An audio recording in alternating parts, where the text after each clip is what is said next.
Shadows of the Forgotten Manor.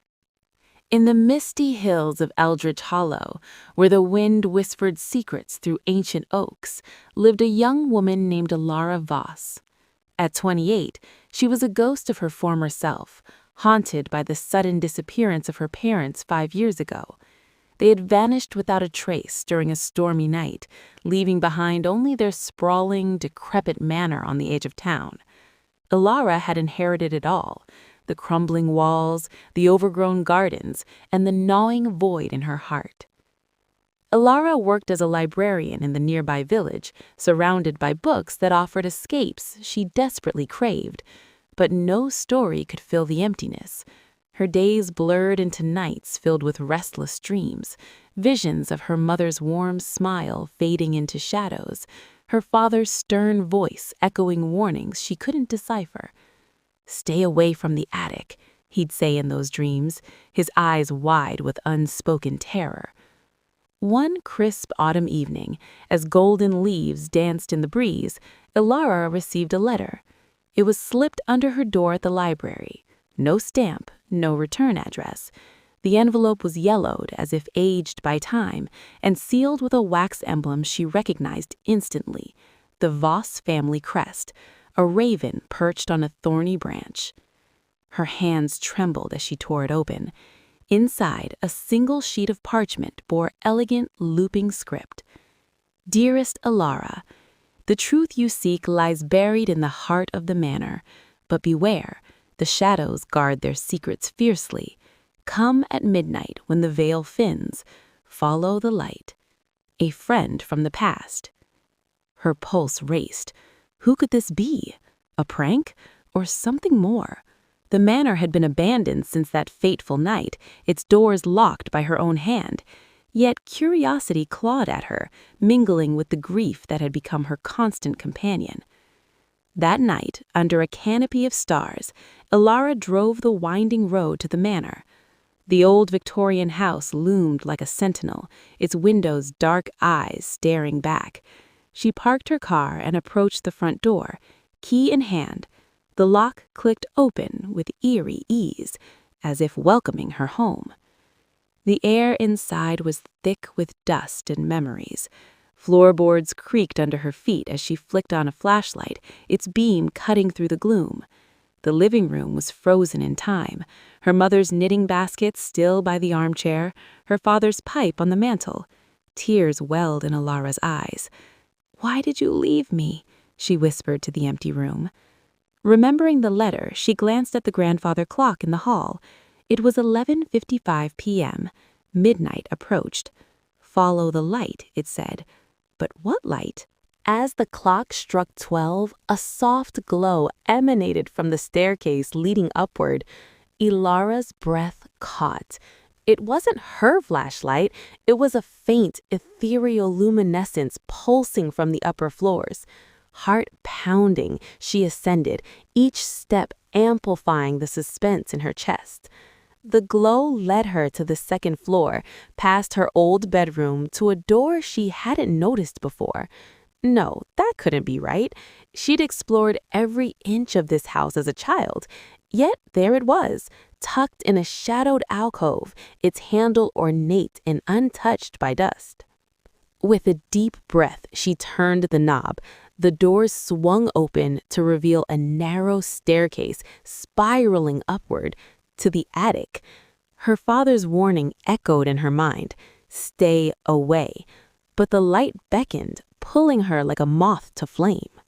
The attic was a labyrinth of forgotten relics, trunks overflowing with yellowed photographs, antique mirrors shrouded in cloth, and shelves lined with peculiar artifacts.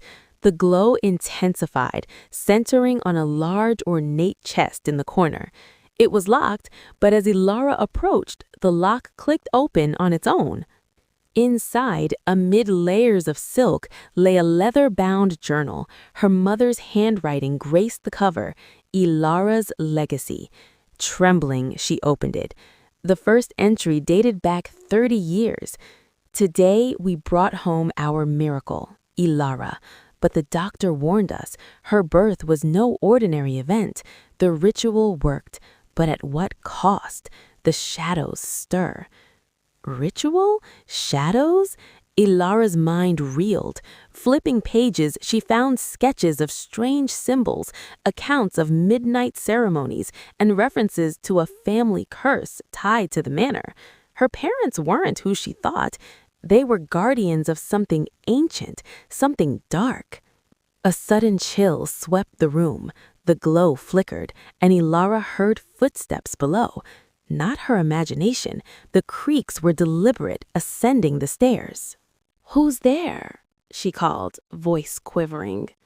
No answer. Only the footsteps grew closer. Panic surged. She shoved a journal into her bag and backed toward the door. But as she turned, a figure emerged from the shadows, a man in a hooded cloak, his face obscured. "You shouldn't have come," he rasped, his voice like gravel. Elara screamed, bolting down the stairs. The man pursued, his footsteps thundering. She burst through the front door, fumbling for her car keys. Tires screeched as she sped away, heart hammering.